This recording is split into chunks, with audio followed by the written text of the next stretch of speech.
Respect, bro. Great work. Appreciate it. Great work. That was good. We're gonna train again. Easy. There is a saying, I would say, there's a saying that a happy fighter makes a dangerous fighter, in the sense that if you put them in the right environment and their brain is receptive of what they're being taught, they're going to be more in tune with what they're going through. 3, 2, 1, let's go.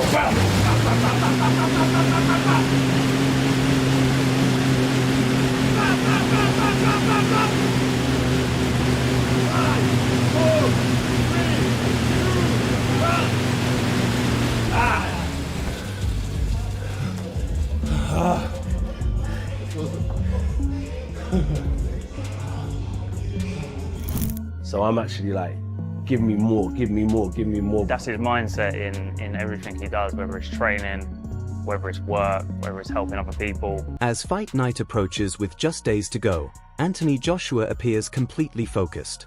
Reports from his training camp suggest he's approaching this matchup with total commitment and respect. You know, so I use YouTube a lot, where there's a lot of videos what I listen to and I update it, and I can always revert back to it when I'm feeling low to get a bit of motivation. Fear comes in many forms. There's some things that I can't get over and I'll always be scared of. But I take the positive from it. Like, I'm never so confident I'm gonna win. It's probably the fact that I'm scared to fail. Coaches aren't meant to understand that you're tired. Coaches aren't meant to understand that you have emotions. Coaches are just supposed to look at you like you're a machine, and they just want results. I may be tired, but I just got to bite down on my gumshoe, because if I can perform to an elite level when I'm tired, imagine what I can do when I've got rest and when I've got energy. I've been through them days where I'm looking for sympathy and you just don't get it in sport, but you don't get it. I always knew there could be the most talented fighter out there, especially in our industry. If they can't sell tickets, they can't put bombs on seats, they'll never showcase their skills to the world, no matter how good they are. And that's why I say you have to have marketability and you have to have ability. And when you bring those two worlds together, it's a recipe for success. There's no sense of this being a light outing or a showcase. Joshua has been grinding through camp, dialing in his fitness, refining his punch sequences, and locking into a structured, high-pressure strategy. This fight isn't driven by hype or spectacle. It's about precision, control, and leaving nothing to chance once the opening bell sounds. Stay humble means treat the person who is beneath you in a different class to the same person who's above you in a different class. It's an equal playing field, and we have to treat everyone with the same respect. And that's why, you know, people fight for equality. And I think that's important, and that's why I mix stay hungry and stay humble together in such a fine way that they gel together well. Stay hungry, stay humble. Joshua understands the scale of the moment, the intense scrutiny, the relentless spotlight, and the enormous expectations. That awareness is precisely why his preparation and mindset have been strictly professional. Ah, shit, and again. Good, and again. Good, 2 more. 1 more of them. Good. You have to find it within yourself. If I've got to tell you to get up, and I've got to tell you to go to work, and I've got to tell you to do everything, then until that person stops telling you, you're never going to be able to achieve anything. So that's the best piece of advice I've been given, is find it within yourself to be motivated. You've been blessed with a brain, a heart for emotions, spiritual connection. With fight night drawing closer, the tone from Joshua's camp couldn't be clearer. There's no gradual build-up or half measures. AJ is fully committed, intent on removing any uncertainty before he enters the ring.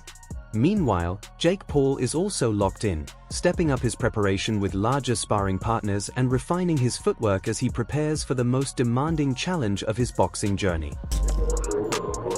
There's very clear paths to being able to beat Anthony Joshua. Something about him. I was supposed to fight Gervonta and then go and fight Joshua maybe next year. When Gervonta got into his whole fiasco, Joshua was one of the first names on the list. I would say he's definitely was surprised and maybe thought I was just all talk and not actually wanting to do it and just saying it for hype.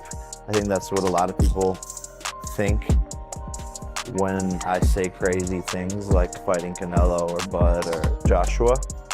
So I think he was actually surprised to get the deal done. The belief is still strong, but the training shows clear awareness of the challenge ahead. Sessions have shifted toward extended rounds, improved defensive discipline, and learning to handle sustained pressure. As the final days approach, Paul's team has moved away from noise and focused squarely on preparation, understanding this isn't just another high-profile event but a fight that could shape how his boxing career is judged going forward. I don't want to ask you about a prediction for Jake Paul and Anthony Joshua because I think a lot of people know what will happen, but is it dangerous for Jake Paul to be taking on a big heavyweight? You're a heavyweight, man. I wouldn't want to get punched by you here. Is it very dangerous for Jake Paul to be even taken? I mean, no matter what it is, it can be an exhibition fight or whatever fight it is. When two guys step over that rope and they got bad intentions or they ready to throw blows, it's always bad. You got to understand that boxing is a dangerous business and the head is not meant to be hit in the first place. Doctors will always tell you the head is not meant to be hit, the body is not meant to be hit, the head is not meant to be, the brain is not meant to be shook. As Paul's team sharpens its preparation in the closing stretch, discussion across the boxing world has intensified as well.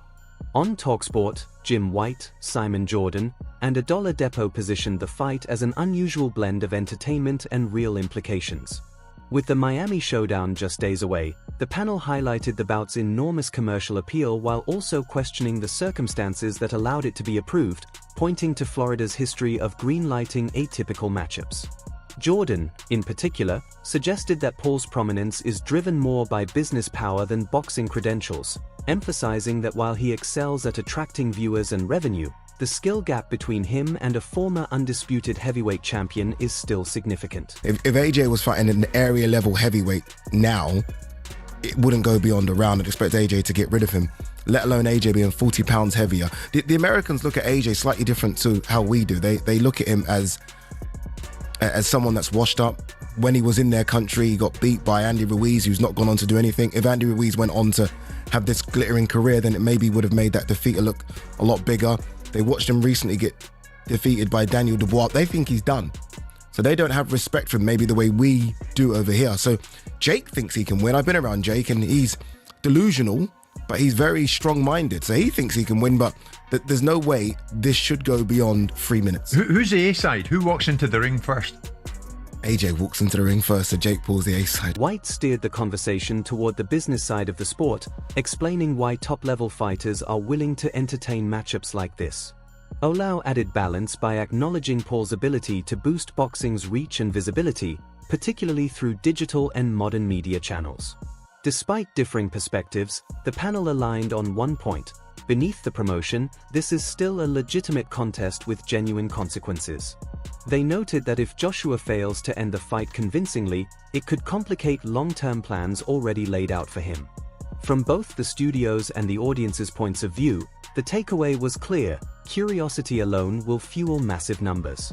But once the fight begins, the expectation is that boxing's established order will ultimately prevail. I think I heard you mention there are two behemoths involved here. How is Jake Paul a behemoth? He's a behemoth in terms of his following and in terms of the pulling power he has. He's now, whether hardcore boxing fans want to admit this, he's one of the faces of boxing. And that's saying something. Like, the amount of people that put their hands up to want to fight Jake Paul when they realised the Gervonta Davis fight weren't happening. He can, like, Alexander Usyk says he wants to fight him. Yeah, like that's the one of the biggest names in the sport. There aren't that many people. You love this sport, Addy, and you love working in it. Is it an uncomfortable truth, if you like, that Jake Paul is part of the top flight boxing scene? As the TalkSport conversation, fronted by Jim White, Simon Jordan, and Adil Oladipo, examined both the financial weight and regulatory concerns tied to the Joshua-Paul matchup, the discussion soon extended to reactions from fighters themselves. One of the strongest responses came from Michael Bisping. Addressing the growing list of prominent voices predicting a Paul victory, Bisping openly questioned the notion that a former heavyweight champion could be stopped by someone who began as a content creator, even as he admitted how bizarre it feels that the bout is real.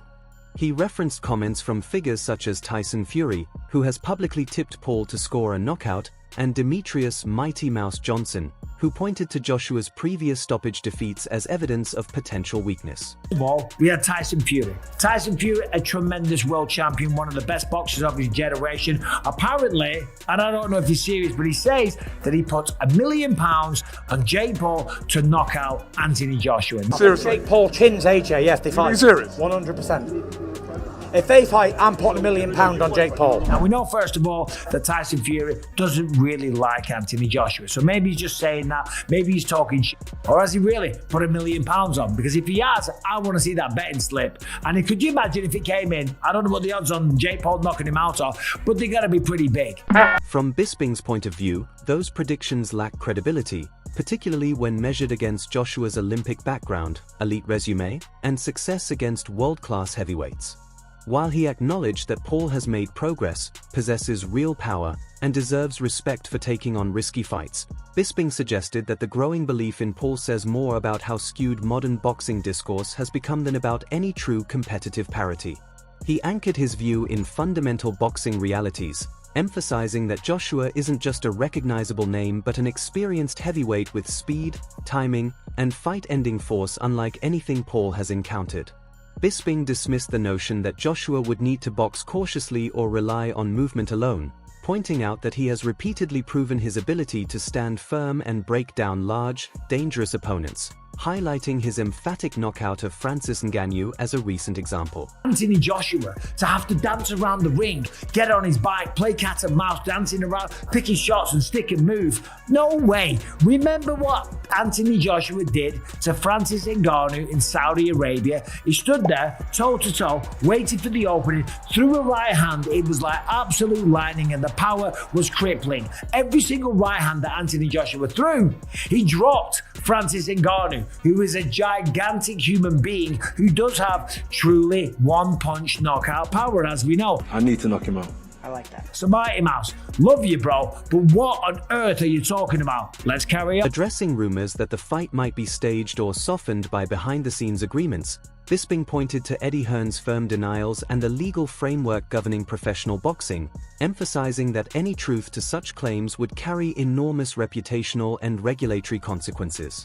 His message was clear: despite all the hype, this is a legitimate contest with real risk.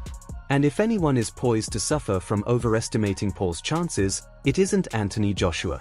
Looking at the bigger picture, Joshua in full, focused camp, Paul preparing intensely but cautiously, skepticism from Jim White, Simon Jordan, and Adil Oladipo, and Bisping outright dismissing the notion of a Paul upset, a clear reality emerges. While the fight is marketed as a spectacle, it is anchored in genuine heavyweight stakes. Paul deserves credit for taking the risk and putting serious work into his boxing journey, but effort and ambition can't erase decades of elite-level experience, size, timing, and knockout power. Commercial appeal, licensing debates, and media narratives can dominate the conversation all they want, but when the bell rings, it's a former unified heavyweight champion stepping into the ring, a fighter who has leveled world-class opponents when they left openings. Suggestions that the fight might be fixed, but also from people in the boxing world that look at this as a spectacle and look at this as a circus, a sideshow, a freak show attraction, and also something that is extremely dangerous. Because if this is a real fight, and apparently it is, so we'll go with that, there's a very good chance that somebody gets hurt. And I'm sorry to say, because I love Mighty Mouse, it ain't gonna be Anthony Joshua. I mean, we seen the Mike Tyson, that was all fun, that was cute, you know what I'm saying? It's fun and games and stuff, but now you're dealing with a real professional, you know, and so we'll see how it ends up. You know, like I said, I think it's... From my perspective, and probably yours too, this doesn't feel like a 50-50th guessing game. It's more a question of how long Paul can handle real danger before the realities of the heavyweight division catch up. My prediction: Anthony Joshua wins by early stoppage. Not because Paul lacks heart, but because boxing has a relentless way of enforcing hierarchy, and at the heavyweight level, those lessons come quickly and without mercy. In summary, this fight sits at the crossroads of ambition, business, and true heavyweight consequences. Joshua is treating it like a professional assignment, while Paul is stepping into the toughest challenge of his career. Across the sport, from analysts to fighters, the consensus is clear: hype can only stretch so far before the fundamentals take over. That doesn't diminish the intrigue or the courage involved, but it does clarify the stakes. This is more than spectacle, it carries real consequences. Now it's over to you. Is there something Paul can do that we're underestimating, or is this a classic heavyweight mismatch waiting to happen once the bell rings? Drop your thoughts in the comments and let's hash it out. And as always, don't forget to like, share, and subscribe to the Boxing Stories. Catch you in the next one.